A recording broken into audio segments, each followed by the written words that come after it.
Hello, everyone, and welcome to week 11 of our Government 2305 Introduction to American Government class. Our topic for this week is the American presidency.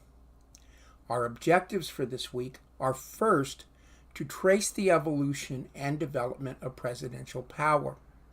Second, to describe the constitutional and statutory powers of the president today. Third, to explain how the executive office of the president, the vice president, the first spouse, and the cabinet help the president. And lastly, to explain how modern presidents have become even more powerful than their predecessors. Now let's dive into each of those topics just a little bit deeper.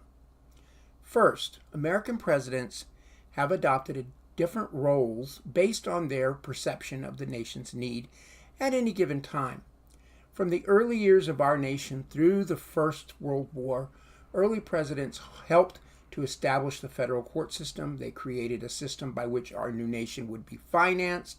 They formed local and national party organizations, and they expanded the size of the nation, as in the case of Thomas Jefferson and the Louisiana Purchase.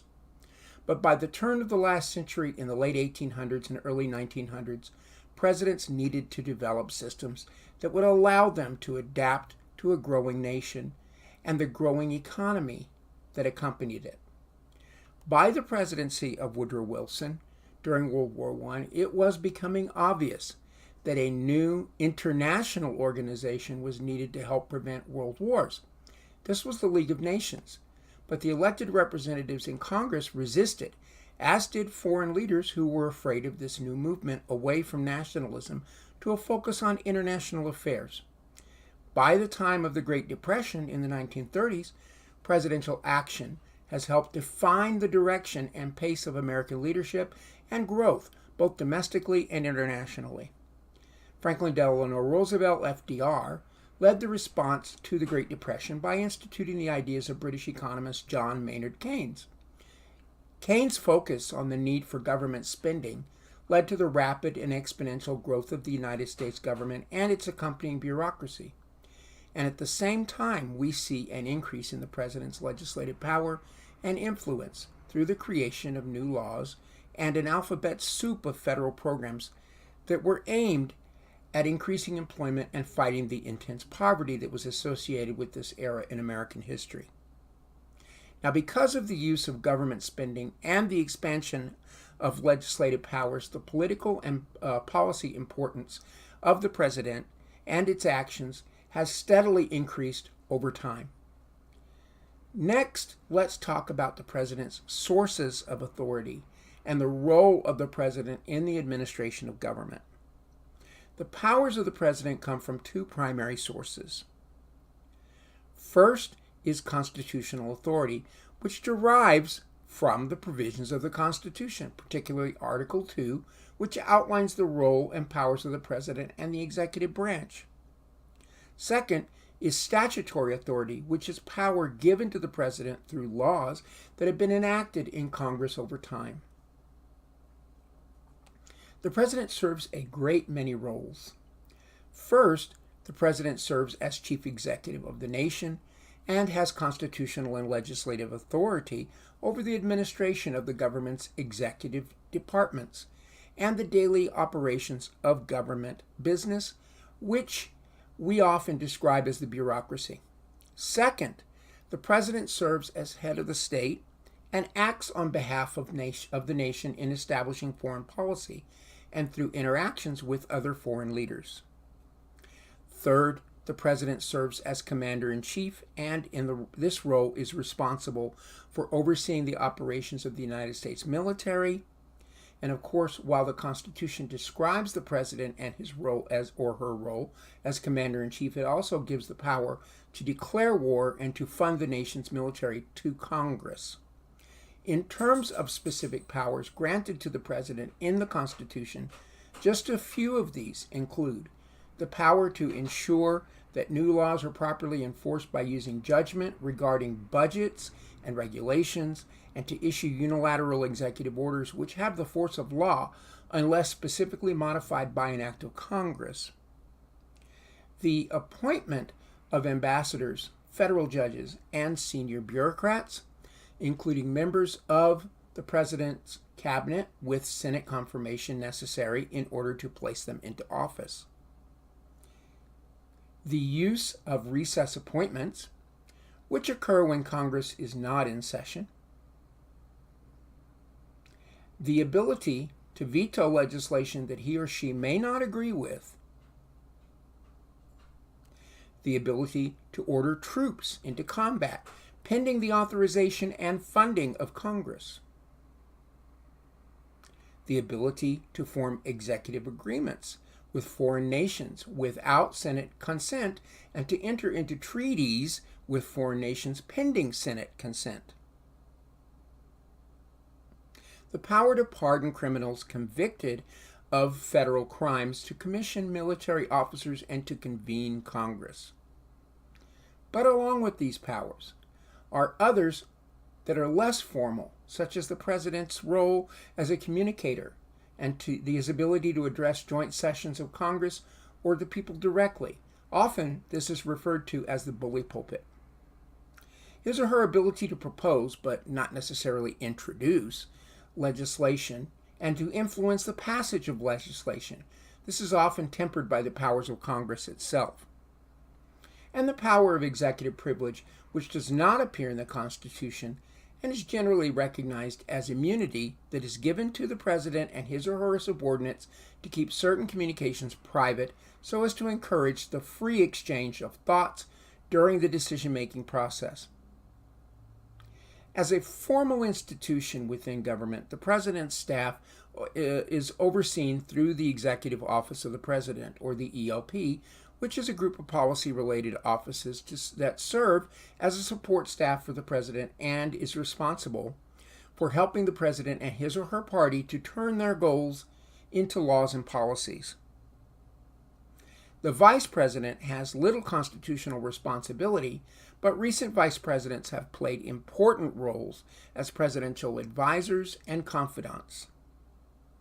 The first spouse, which at least until now has been called the First Lady, carries a large but also informal role in presidential administration and is actually run from the other side of the White House, known as the East Wing, while the President and his or her advisors work from the West Wing of the White House. Lastly, and perhaps most importantly, the President's cabinet is composed of the heads of the 15 executive departments who are all nominated by the President and must be confirmed by the Senate. The cabinet advises the President on policy issues and implements the President's policy agenda. Now, on to a discussion of the presidential power today. The office of the President has seen an increase in the use of formal and informal powers over the course of our nation's history, but it must be understood that the Constitution grants only certain specific powers to the President, and the President must work along with Congress in order to get his or her policy agenda turned into law. There are, of course, many different takes on presidential power, ranging from the unitary executive theory, which argues that ambiguities in the Constitution give the President almost unbridled authority to take unitary actions like committing troops to battle and signing executive orders. In response, Congress does have ways of limiting presidential power through the use of legislation, the power of the purse, the use of oversight committees, and of course, impeachment. As a politician, the President tries to fulfill campaign promises in order to generate future support for re-election and to increase presidential approval ratings, which are based on how the citizens perceive the successes and failures of the President. But the President also serves as the de facto head of his or her party and seeks to implement policy through the party itself and congressional leadership within the party. But when his or her party limits the President's agenda, the President has the power to go public, which means appealing directly to the citizenry in order to bring particular attention to an issue and to increase support for his or her stance. Now, recent appeals by President Trump in public forums and on Twitter on different issues like immigration are examples of this. Okay, that's what we need to know about the presidency in a nutshell. Now, let's go on to your tasks for this week. First, you have discussion forum number 11, which deals with the question of just where does President Trump match up with other presidents in American history. In this week's discussion, you will watch a video and read a background article from the New York Times on how presidents stack up as to who is considered by scholars to be the best and the worst of all time. Now, I won't spoil it for you, but I'll let you take a guess as to where President Trump stacks up on this. Next, I have a link to a website which lists all of the people who have either announced or potentially will announce their candidacy for president in 2020. Take a look at this list and consider the question of who looks to be the best potential candidate to run against President Trump and who will most probably get his party's nomination or her party's nomination for president next year.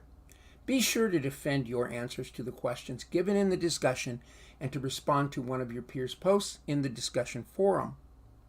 Next, you have the last of your position papers due this week. This is position paper number 5, and it's about Congress. Specifically, it addresses the question of whether or not our congressional representatives can actually serve the common good, or is Congress a broken branch with limited power in comparison to that of the president and the judiciary?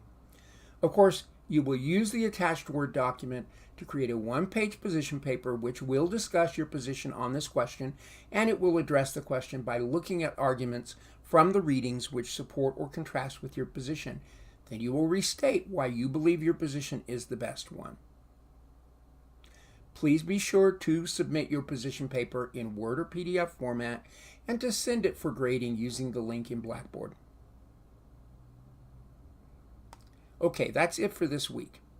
If you need anything, or if you're having any problems, don't forget to contact me by email or by phone. And as always, have a great week. I will see you online or in class.